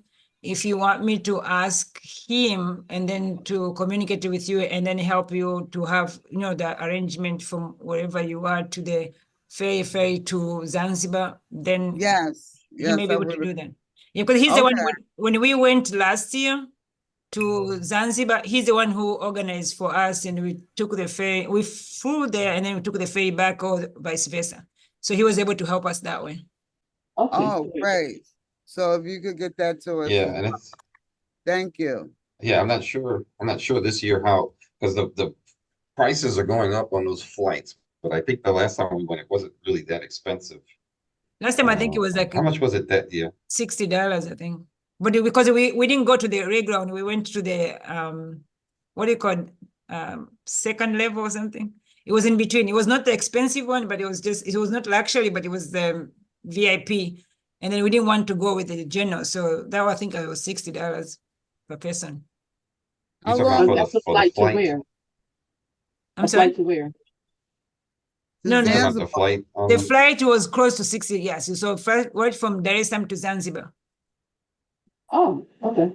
And how long was the flight? Yeah, but you still have to do the ferry though, because that's like the best part. It's better than flying. It's not as comfortable or fast as flying, but it's still something that you should definitely experience. But we did ferry in and then we flew out. But I think it wasn't really, the flight wasn't that expensive. I don't know if they've gone up this year because some of the flights have gone up. So just trying to give you an idea. Okay. Well, how long was the flight? The flight, I think, was like 30 minutes or 20 minutes. It's like by the time you go up, you're already there and you come down. Because it's very close. And then the ferry, I believe the one we took was express, is an hour and 15 minutes, I think. Wow. Advantage of the ferry is it's beautiful outside. You can have the scenery and then you can reach a point that where you see the blue water and the green water, like the imaginary line. It was beautiful. Like when you're going through, nothing is holding the water, but there's two distinct color of water. So, I mean, having that experience, if you're not seasick, you should be able to enjoy that. But the flight, yeah, it's very quick because it's very close. I believe it's 20 to 25 minutes flying over. And that's something another thing too. So I'm bringing, motion sickness pills with me. I've started carrying them around with me everywhere I go. I don't really use them, but if you can grab some of those and bring them with you, especially when you're getting on those boats, that would be good. And I would say before we even left Dar es Salaam, we took I don't know how many pictures and videos right there, because you're right in downtown Dar es Salaam. You got the skyline there. You're on the water. It was a beautiful experience. And then even when you're inside the boat, of course, you're just looking at the water and riding, and it's just very quiet and calm. I think they had the TVs and stuff like that too, or was it? Yeah, they did. Remember, we took the second level, so we didn't take the ordinary level. That's why it was kind of medium average price. Because we wanted people to have your individual seat, and then you can get out and go to the balcony and look around outside and come back. And we didn't want too many people. And some people just sat out there for the whole ride with the wind blowing in their face. I don't know why, but I think some people, it was sort of like a sense of personal fulfillment. But yeah. They know themselves. They will remain nameless. If for some of you, you'll understand what I'm about to say. It seemed like a Sankofa moment. Well, thank you for that information. Yes. Yes. No, definitely. I will give, his name is Lamek Jones, so I'm gonna share with you the his information after the meeting. And then I will let him know. And then also I contacted the manager and find out if you can get somewhere to leave your bags and then reserve one how many rooms wherever you need, and then for the next overnight before. Okay, thank you. You're welcome. Thank you. Okay, any other questions about the medical mission schedules, things that you need to buy? Hopefully you've already received your t-shirt. T-shirt we're getting from you is like the one you have on. It's going to be black with the emblem. No, it's gonna be green with the logo. Okay. Yeah, but the ones that you buy individually, so you can buy black. We ordered the navy blue before, and then the sizes were wrong, and then so I ordered the green one. So it's gonna be green on the ones that we have. But the individual ones are all, mine is all, this is navy blue, but you can see it almost looks like a black. Yes. Yeah, and then we'll give a uniform schedule. So like we'll be like, okay, everybody wear the t-shirt, because we want to take, especially I'm not sure if we're gonna do it the first day, but we do want to take a nice group picture. So you know, if we say, hey, we're all gonna wear this t-shirt or that t-shirt, or you know, even if the colors don't match, but at least there'll be a good blend of the right colors. So just keep abreast of when we say, you know, make sure you wear this or wear that, everything like that. So the t-shirt that you're gonna get from the organization is green. So the first day is always gonna be green, and then the last day, that's Thursday, it's gonna be green, because we want to have an individual picture, like what he was saying. Not individual, group picture that we can have and post. Our posting we have all that picture with all the volunteer, and that's why we want all the volunteer to be at least a kilo. Also, there might be a little interview and stuff. We want all of us to look the same. And then the last day, usually when we say goodbye to the children, we want to have all of us the same color. And then so we can have a good pictures also as a group, yeah. Are the shirts Yeah, long and so sleeve or short sleeve? Short sleeve. Thank you. Yeah, so I think everybody's going to Kilwa Hospital, and Dr. Gaboni mentioned that earlier. So everybody, the whole all volunteers will go to start the day there, if I'm correct. It's kind of like a little way of you kind of seeing the police hospital. So it's a police hospital, but they actually service the police and their community. And we actually enjoy working with them because they're highly motivated, they're excited. I mean, you're going to see a different level of energy than you will at the hospital. So it's good when you work with them, because you say, we need something, you know, whatever. They're like, okay, you go get that, you know what I'm saying, or whatever. It's just the energy is different, you know. So we do appreciate working with them. So it'll be kind of like a little tour for everybody to get to see and see what the Kilwa Hospital is like and everything like that. And then from there we'll go off and then get started at the school, and then we'll see our healthcare professional counterparts when we get to the hotel. Yes. Any other questions? No. So I will record or convert this video and then post the link if you need to, for references or something like that. And then please ask those questions as we get close to the end. I want to make sure I provide the answer in timely. If you send a message maybe today and I don't respond until tomorrow, please do, because sometimes I might be in the middle of something and then get distracted and I forget to come back. Please, I don't mind if you can ask me again. I'm going to try to answer them as much as I can, because right now I'm increasing the conversation also with the people in Tanzania. So every question that you have, like what you guys raise right now, I am going to make sure I get those answers. Tomorrow, right now for them it's weekend. Of course, right now it's getting close to evening, almost like 7, 8, it's 18. Yeah, so almost like close to 7 o'clock at night. So if I send a message in the email, more likely they're going to answer on Monday morning. So if I don't respond by the end of today, it's because I have not received the response. But if I do, I will keep posting on the group so you get all the update. And as I said, you start thinking which family member you want to add them to the group. I mean, it's okay. You can add 2, 3 of them. And then after the mission, if they don't want to stay in there, they can leave. That's okay. But I want them, especially during the mission, so they will know what is happening, because I don't want them to get nervous. Because before, when we had the medical mission and then we didn't have the group, people were worried because they're trying to find you and they can't get in touch with you because maybe your phone, either it's nighttime, first of all, or your phone is not working, or you lost the Wi-Fi, and I don't know. And then they feel like something bad happened, especially, for example, if now people start worried about either could be issues going with the safety around in the country or something like that. I want to make sure family members are updated as we continue. So if they're in the group, they'll be able to say, oh, because when you're going for breakfast, you're going to say, guys, in 5 minutes, we need to go downstairs to the restaurant.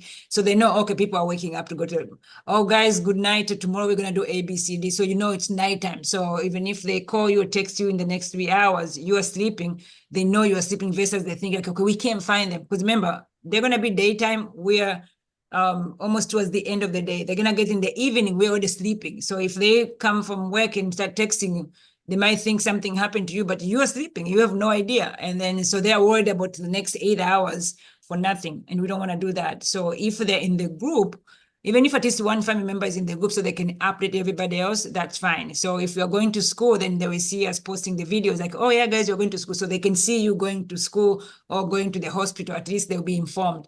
That just reduces the anxiety, especially for people who are away from their loved ones who have never been out of the country. So it's going to be an experience. So I can't wait to show you off how Tanzania is. It's a beautiful place. It's a loving people over there. So I can't wait to show you guys. So, and that is my story. Okay.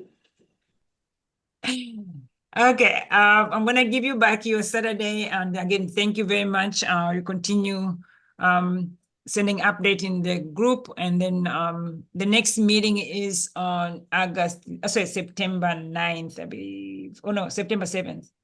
Gosh, yes, September 7th, because the following week after that we'll be gone. I can't wait. I'm excited. I can't wait. I can't wait. I know. I can't wait. It is so much fun. Yes. And I'm always jealous of the people at their school because you guys saw the little kids are so happy. You see, oh gosh. Yes. Always the healthcare worker, they're always like, oh, you'd have to go to school too. Yes. So it is fun. But so Dr. Gaboni, let me ask again. Yes. So the travel agent you're going to get in touch with, you're going to give him our information or my information, and I can talk with him directly, or?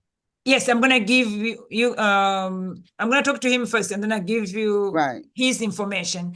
And then, yes. So if you guys are communicating, if there's any question that you need, you can text me if you have any question. But most of the time, he's been good with us. He's been doing our travel arrangement for 5 years now. Okay. So, and he's always very good. Sometimes we go with him to our safaris with him. So, yeah, and you'll get to meet him probably there anyway, because we usually meet up with him anyway. So you'll get to meet him even before you start using the services or whatever and stuff like that. But what I was going to say is just make sure you monitor your WhatsApp, because that's how he is going to communicate with you. And that's how Dr. Gaboni generally tends to communicate. So just make sure you monitor your WhatsApp, because that's where you'll start getting your messages. So long as I have his name, and I'll know who it is when he calls. Yes. All right. Thanks again. Everyone have a great Saturday. Thank you very much. Get prayed out. Well, have a great Saturday. You as well. Thank you. Have enjoyed the rest All righty. Thank you. Steve Jones, paging Steve Jones. How you doing? Everybody fine? We have a page from the Most High. All right, here we go. Father God, in the name of Jesus Christ, as we come before you today, oh Lord, we just want to thank you for your divine, wonderful kingdom, your people. Thank you for your glory. Thank you for your son, God. Thank you for each and every volunteer who have decided to take their time out to help other people in another country, God. We ask you to bless them and continue to nurture them, oh God, and everything that they have left behind, oh God. We ask you to make sure that it's in order and everything is being taken care of, God. Travel give us traveling grace wherever we do today, oh God, for this whole weekend. God, as we go over, we ask for traveling grace there and traveling grace back. All of these things we ask in your Son, Jesus Christ's name. Amen. And amen. Amen. Amen. Amen. Thank Thank you. Amen. Have a great day all. Yes, thank you too. Kwaheri. Every glance and smile makes the world